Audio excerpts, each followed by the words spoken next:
President and the press. Some may suggest that this would be more naturally worded, the President versus the press, but those are not my sentiments tonight.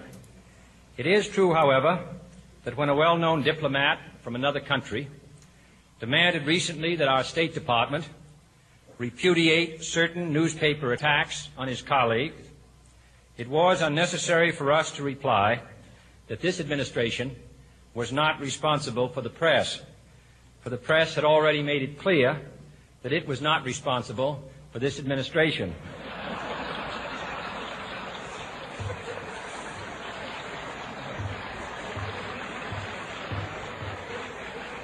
Nevertheless, my purpose here tonight is not to deliver the usual assault on the so-called one-party press. On the contrary, in recent months, I have rarely heard any complaints about political bias in the press, except from a few Republicans. Nor is it my purpose tonight to discuss or defend the televising of presidential press conferences. I think it is highly beneficial to have some 20 million Americans regularly sit in on these conferences to observe, if I may say so, the incisive, the intelligent, and the courteous qualities displayed by your Washington correspondents. Nor, finally, are these remarks intended to examine the proper degree of privacy which the press should allow to any president and his family. If, in the last few months, your White House reporters and photographers have been attending church services with regularity, that has surely done them no harm.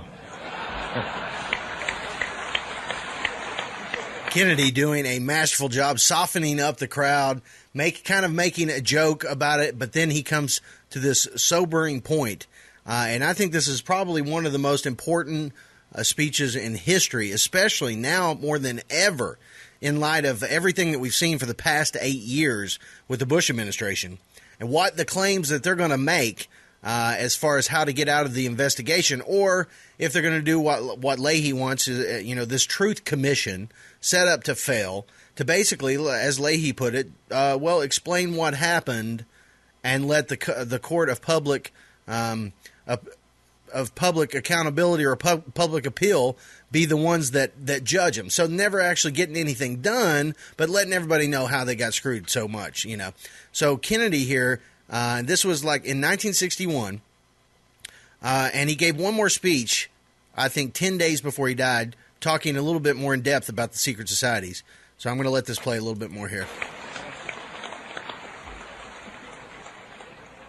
On the other hand, I realize that your staff and wire service photographers may be complaining that they do not enjoy the same green privileges, the local golf courses, which they once did.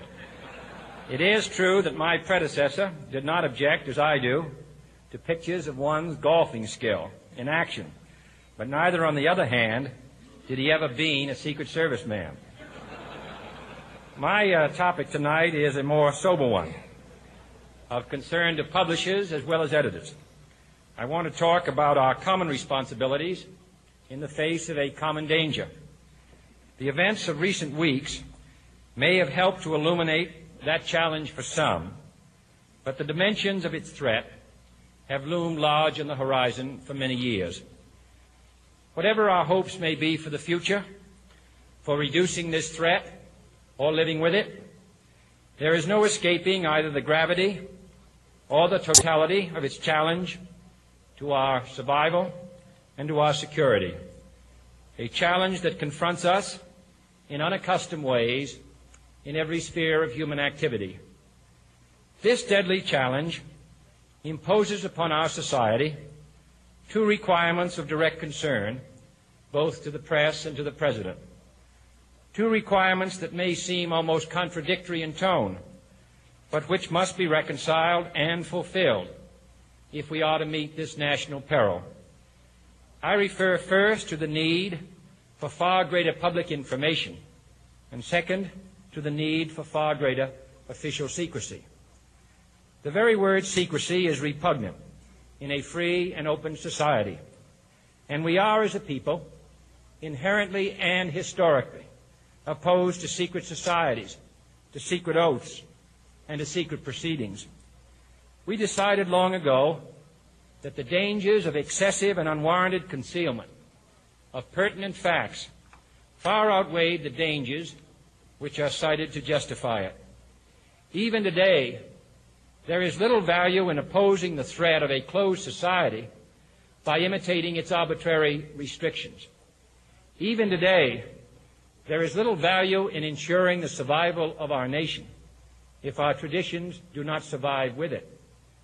And there is very grave danger that an announced need for increased security will be seized upon by those anxious to expand its meaning to the very limits of official censorship and concealment. That I do not intend to permit to the extent that it's in my control. And no official of my administration, whether his rank is high or low, civilian or military, should interpret my words here tonight as an excuse to censor the news, to stifle dissent, to cover up our mistakes, or to withhold from the press and the public the facts they deserve to know. But I do ask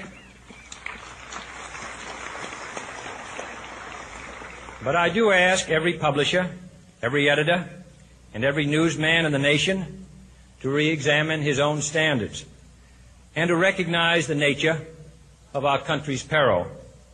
In time of war, the government and the press have customarily joined in an effort based largely on self-discipline to prevent unauthorized disclosures to the enemy.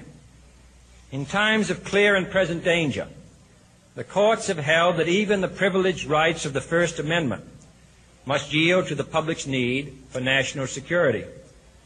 Today, no war has been declared, and however fierce the struggle may be, it may never be declared in the traditional fashion. Okay, I want to pause it right there because he's absolutely right. No war was declared, and we have been running on illegal wars ever since. Now we've crossed over. See, this is way ahead of his time, to say the least. We've crossed over into a time where they don't declare war. They just go on and do it. The president now has the authority to just go ahead and do illegal wars.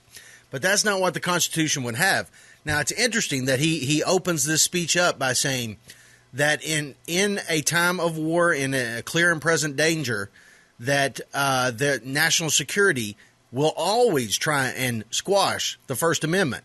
And you would think to yourself, you might scratch your head and think that maybe Kennedy's wanting to give administrations comfort from the freedom of the press. But that's not at all what he's talking about. And this is, like I said, one of the best speeches I've ever heard. And the way that he finishes it, calling out to really what we have today. What we have today with a independent media revolution. The independent journalists now are actually trumping the mainstream journalists. So that's why I think this is so important for today's time. Let's see if I can get the rest of this going here. Our way of life is under attack. Those who make themselves our enemy are advancing around the globe. The survival of our friends is in danger. And yet no war has been declared. No borders have been crossed by marching troops. No missiles have been fired. If the press is awaiting a declaration of war before it imposes the self-discipline of combat conditions, then I can only say that no war ever posed a greater threat to our security. If you are awaiting a finding of clear and present danger, then I can only say that the danger has never been more clear, and its presence has never been more imminent. It requires a change in outlook, a change in tactics, a change in missions by the government, by the people, by every businessman or labor leader, and by every newspaper. For we are opposed around the world by a monolithic and ruthless conspiracy that relies primarily on covert means for expanding its sphere of influence, on infiltration instead of invasion, on subversion instead of elections, on intimidation instead of free choice, on guerrillas by night instead of armies by day. It is a system which has conscripted vast human and material resources